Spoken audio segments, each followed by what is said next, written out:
हर आदमी जो कि अपने लाइफ में सीरियस है और ऐसा कुछ एक्शन परफॉर्म करना चाहता है जो कि उसका लाइफ चेंज करके रख दे, वो अपने लाइफ में टाइम टेबल तो बनाया ही होगा। और टाइम टेबल ये भाई फॉलो करना बहुत हार्ड रहता है, लेकिन इस चीज़ का एक बेटर अल्टरनेटिव आ चुका है जो कि कई लोग को पता नहीं होता। और टाइम टेबल फॉलो करना इसलिए हार्ड होता है क्योंकि टाइम ब्लॉक भाई बहुत सारा एक्सटर्नल फैक्टर्स की वजह से तुम्हारे पूरी तरीके से कंट्रोल में नहीं रहता। लाइक बहुत सारी चीज़ अगर तुम उस सेम टाइम पे कर नहीं पाते, क्योंकि अगर बहुत सारे रीजंस हो सकते हो उस चीज़ का। या तो तुम भाई 5 मिनट लेट निकले जिम से, इस वजह से तुम्हारा नाश्ता 5 मिनट डिले होगा और इस वजह से तुम्हारा टास्क बहुत ज़्यादा डिले हो जाता है। और उसी तरीके से तुम टाइम टेबल में बार बार फॉलो अप करते रहते हो और किसी किसी टास्क को परफॉर्म करना ये भाई बहुत एक हार्ड चीज़ हो जाता है एक एग्जैक्ट टाइम पे। और इस कंट्रोल को पाने के लिए तुम एक चीज़ जो कि रूटीन्स, उसको फॉलो कर सकते हो। रूटीन्स के बारे में तुमने सुना ही होगा, like morning routine, evening routine, night routine, ये सब भाई बहुत ज़्यादा ट्रेंड में है।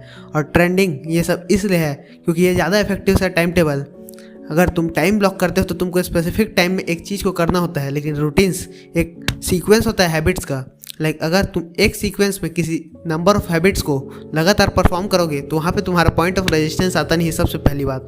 ना सेकंड, तुमको बार बार दिमाग नहीं लगाना पड़ता कि अब मेरे को नेक्स्ट चीज़ क्या करना है। तुम लगातार 4-5 हैबिट्स अगर एक साथ परफॉर्म करते जाते हो तो तुम्हारा आउटपुट और एफिशिएंसी बढ़ाता है। और अगर तुम्हारा आउटपुट बढ़ता है तो तुमको ज़्यादा मोटिवेशन आता है उस चीज़ को लगातार परफॉर्म करने के लिए।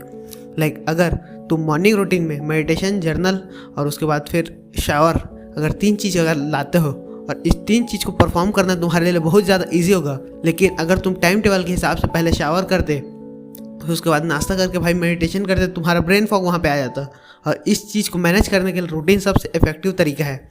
और रूटीन्स तुम्हारे लाइफ में इंप्लीमेंट करना तुमको बहुत ज़्यादा ज़रूरत है। और टाइम टेबल फॉलो करना ये बहुत हार्ड चीज़ है, लेकिन तुम टाइम टेबल में अगर रूटीन्स को इम्प्लीमेंट करते हो और टाइम ब्लॉक अपना लगातार हावर बाई हावर करने की जगह अगर उसको 4-4 घंटे का या 6-6 घंटे का अगर टाइम ब्लॉक करते हो तो भाई ये तुम्हारा बहुत ज़्यादा ही इफेक्टिव होगा। और 6-6 घंटे का अगर तुम टाइम ब्लॉक कर रहे हो तो नाइट, मॉर्निंग, इवनिंग और आफ्टरनून ऐसे करके भाई तुम अगर 4 ब्लॉक बनाते हो डे में, उस 4 ब्लॉक में अगर तुम 4 रूटीन्स फिक्स कर लेते हो तो तुम्हारा जो डेली ओवरऑल हैबिट्स है, गुड हैबिट्स का जो लिस्ट है वो कभी स्किप नहीं होने वाला। और इस तरीके से तुम मैक्स आउट कर सकते हो अपने पोटेंशियल को।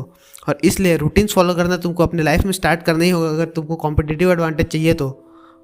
ना ऐसे कॉम्पिटिटिव एडवांटेज तुमको हमेशा चाहिए ही होगा। और इसलिए तुम top link in the description मेरा पेड प्रोग्राम चेकआउट जरूर कर लेना। मिलते हैं अगले वीडियो में।